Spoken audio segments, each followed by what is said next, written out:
बिस्मिल्लाहिर्रहमानिर्रहीम। अस्सलाम वालेकुम मोहतरम नाजरीन। वो गलतियां जिनसे बीवी शोहर पर हराम हो जाती है और बालग बेटी का लिबास शरीयत के मुताबिक कितना ज़रूरी है, इस वीडियो में इन गुनाहों के बारे में बताया जाएगा कि जिन गुनाहों का इर्तकाब करने से निकाह का बंधन अज खुद टूट जाता है और आपकी बीवी आपके लिए हराम हो जाती है। इसलिए इन गुनाहों के बारे में हर किसी को इल्म भी होना चाहिए और इन गुनाहों से अपने आप को दूर भी रखना चाहिए। कलमा पढ़ने के साथ ही हर मुसलमान इस्लामी अहकाम का और इस्लामी शरीयत का पाबंद हो जाता है और इसके लिए लाजिम हो जाता है कि वो अपनी ज़िंदगी को शरीयत के मुताबिक गुजारे। शरीयत में जिन अहकाम को करने का हुक्म है उनकी पाबंदी करे और शरीयत में जिन कामों की ममानत है यानी मना किया गया है उन कामों से अपने आप को दूर रखे, क्योंकि अल्लाह ने अपने बंदों के लिए हदूद कायम कर रखी हैं और इनकी पाबंदी का हुक्म दिया हुआ है।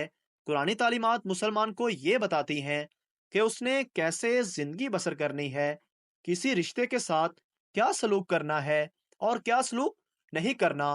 कुरान ने हर रिश्ते के अपने अपने हकूक मुख्तस कर दिए हैं और इनकी हदूद भी बता दी गई हैं। अगर इन रिश्तों में जरा बराबर भी बेएहतियाती की जाएगी तो बीवी हमेशा के लिए हराम हो जाएगी।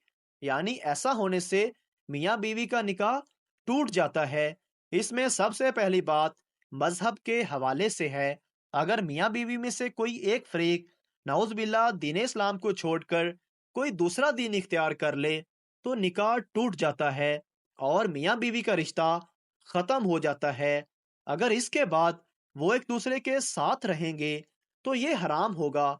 इस तरह से रिश्तों के हवाले से जब बेटा 7 साल से ऊपर का हो जाए तो उसको चाहिए कि वो माँ के साथ ना सोए, और इस तरह जब बेटी 7 साल से ऊपर की हो जाए तो वो अपने बाप के साथ हरगिज ना सोए।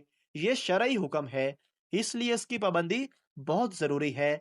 शरीयत ने ये अहकाम इसलिए नाफज किए हैं कि अगर इन अहकामात की पासदारी ना की गई तो इनका नतीजा बड़ा ख़तरनाक है। इस तरह से जब बेटी 9 साल की हो जाए तो बाप को चाहिए कि उसे प्यार करने में एहतियात करे। बाप को चाहिए अगर वो प्यार करना भी चाहे तो सिर्फ बेटी के सर पर हाथ फेरे। बोसा लेना हो तो वो भी सर पे बोसा ले। इस तरह से बाप को चाहिए अगर जिस्म को बेटी के जिस्म से दूर रखे, क्योंकि अगर खुदा न ख्वास्ता ये एहतियात ना बरती गई और कहीं बाप ने बेटी को ऐसा प्यार कर लिया कि बाप की शहवत या बेटी की शहवत उभर गई, तो ऐसी सूरत में उस शख्स के लिए अपनी बीवी यानी उस बेटी की माँ हमेशा के लिए हराम हो जाएगी और इसका निकाह टूट जाएगा। और यही हुक्म माँ और बेटे का भी है।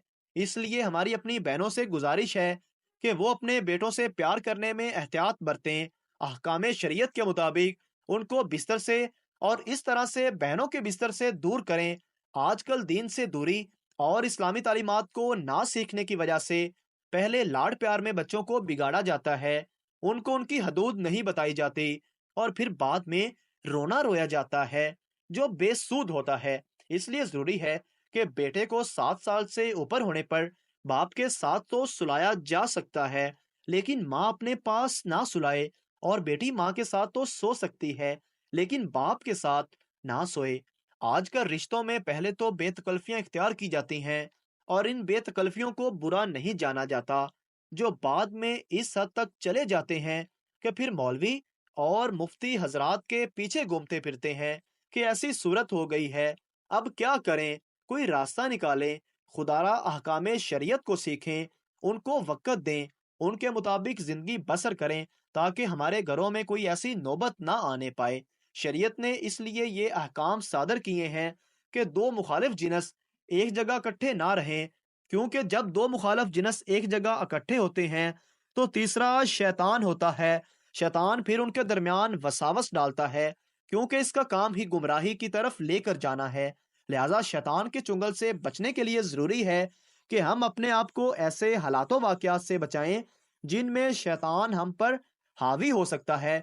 एक और रिश्ता जिसमें एहतियात की ज़रूरत है वो वैसे ही समझा जाए जैसे अपनी माँ को समझा जाता है, और मर्दों को चाहिए कि वो अपनी बीवी के रिश्तेदारों को अच्छा सलूक करे, जैसा उसकी बीवी अपने वालदैन का एहतराम करती है, वैसा ही बर्ताव वो अपनी बीवी के वालदैन के साथ रखे।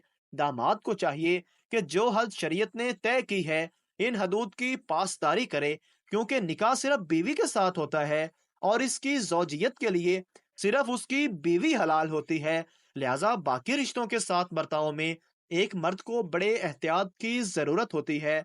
अगर खुदा न ख्वास्ता दामाद और सास में कोई ऐसा मामला चल पड़े जिसकी वजह से उनके ताल्लुकात में बदनीयती शामिल हो गई और एक दूसरे से इस तरह करीब हो गए जिसमें शहवत का अमल दखल हो, तो इस मर्द के लिए उसकी बीवी उसके लिए हमेशा के लिए हराम हो जाएगी। इस तरह ससुर और बहू का रिश्ता भी ऐसा है जिसमें एहतियात बरतना जरूरी है।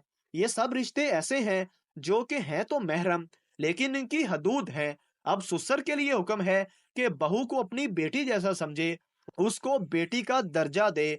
अब जिसको दीन की समझ होगी और शरीयत की समझ होगी, तो वो उन रिश्तों में जो फासले तय हैं उनकी पासदारी करेगा। लेकिन जो शरई हदूद से ना वाकिफ हैं, वो उनकी पासदारी नहीं कर पाएगा। इसलिए बास घरों में ससुर या बहू बामजबूरी अक्सर औकात अकेले होते हैं। उनमें अगर खुदा न ख्वास्ता कोई ऐसी सूरत पैदा हो जाए जो कि उनकी शहवत की नीयत से करीब कर दे, चाहे कोई एक दूसरे के करीब शहवत की नीयत से जाए, तो इस सूरत में भी बीवी अपने शोहर के लिए हराम हो जाएगी। अल्लाह से दुआ है अल्लाह रब्बुल इज्जत सबकी हिफाजत फरमाए और हम सबको दीन की समझ अता फरमाए।